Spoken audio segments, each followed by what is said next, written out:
Russia Ukraine യുദ്ധം 5ാം വർഷത്തിലേക്ക് കടക്കുകയാണ്. സൈന്യത്തിലേക്ക് ആളുകളെ നിർബന്ധിച്ചു ചേർക്കാനുള്ള യുക്രൈൻ സർക്കാരിന്റെ നീക്കങ്ങൾ രാജ്യത്ത് വലിയ ആഭ്യന്തര സംഘർഷങ്ങൾക്ക് കാരണമാകുകയും ചെയ്യുന്നു. യുദ്ധമുഖത്തേക്ക് പോകാൻ താൽപര്യമില്ലാത്ത ജനങ്ങളും റിക്രൂട്ട്മെന്റ് ഉദ്യോഗസ്ഥരും തമ്മിലുള്ള ഏറ്റുമുട്ടലുകൾ പലയിടത്തും ആക്രമണത്തിൽ കലാശിക്കുകയാണ്. യുദ്ധമുഖത്ത് പരിക്കേറ്റ് പിന്നീട് റിക്രൂട്ട്മെന്റ് ഡ്യൂട്ടിക്ക് നിയോഗിക്കപ്പെട്ട വാസിലി ക്രിപിച്ച് എന്ന സൈനികന് നേരെ കഴിഞ്ഞ ഡിസംബറിലുണ്ടായ ആക്രമണം ഇതിനൊരു ഉദാഹരണമാണ്.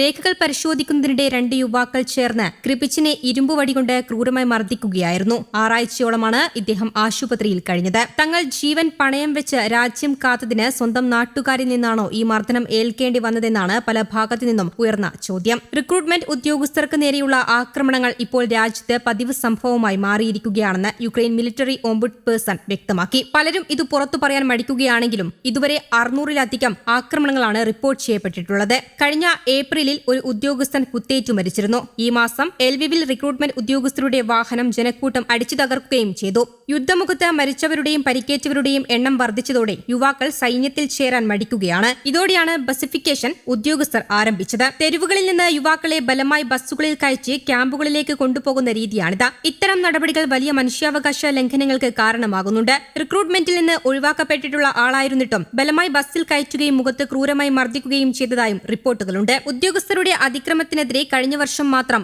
6000-ലധികം പരാതികളാണ് ലഭിച്ചത്. സൈനികർക്ക് കൂടുതൽ ശമ്പളവും ആനുകൂല്യങ്ങളും പ്രഖ്യാപിച്ച് യുവാക്കളെ ആകർഷിക്കാൻ മുൻ പ്രതിരോധ മന്ത്രി ശ്രമിച്ചിരുന്നെങ്കിലും അടുത്തിടെ പ്രസിഡന്റ് വൊളോഡിമിർ സെലൻസ്കി അദ്ദേഹത്തെ പുറത്താക്കിയത് ഈ പരിഷ്കാരങ്ങൾക്ക് തിരിച്ചടിയായി. മുന്നണിയിലുള്ള സൈനികർക്ക് പകരമായി പുതിയ ആളുകൾ വരണമെങ്കിൽ ഇത്തരം കർശന നടപടികൾ അല്ലാതെ മറ്റു മാർഗമില്ലെന്നാണ് ഉദ്യോഗസ്ഥരുടെ പക്ഷം. എന്നാൽ മരണഭയം കാരണം ആരും സ്വയം മുന്നോട്ട് വരുന്നില്ല. വികസനവും പ്രതിരോധവും ഒന്നിച്ചു കൊണ്ടുപോകാൻ ശ്രമിക്കുന്ന യുക്രൈൻ ഭരണകൂടത്തിന് സ്വന്തം ജനങ്ങളുടെ ശക്തമായ പ്രതിഷേധം വലിയ തലവേദനയായി മാറിയിരിക്കുകയാണ്. യുക്രൈനിലെ കീവിലും ഹർക്കീവിലും റഷ്യ നടത്തിയ മിസൈൽ ഡ്രോൺ ആക്രമണങ്ങളിൽ വ്യാപക നാശനഷ്ടവും ഉണ്ടായി. കീവിൽ പാർപ്പിട സമുച്ചയങ്ങളടക്കം ഒട്ടേറെ കെട്ടിടങ്ങൾ തകർന്നു. മെട്രോ സ്റ്റേഷനിലും മിസൈൽ വീണു. ഒരാൾ കൊല്ലപ്പെടുകയും ചെയ്തു. റഷ്യൻ അതിർത്തിയോട് ചേർന്ന ഹർക്കീവിലും വ്യാപകമായി കെട്ടിടങ്ങൾ തകർന്നു.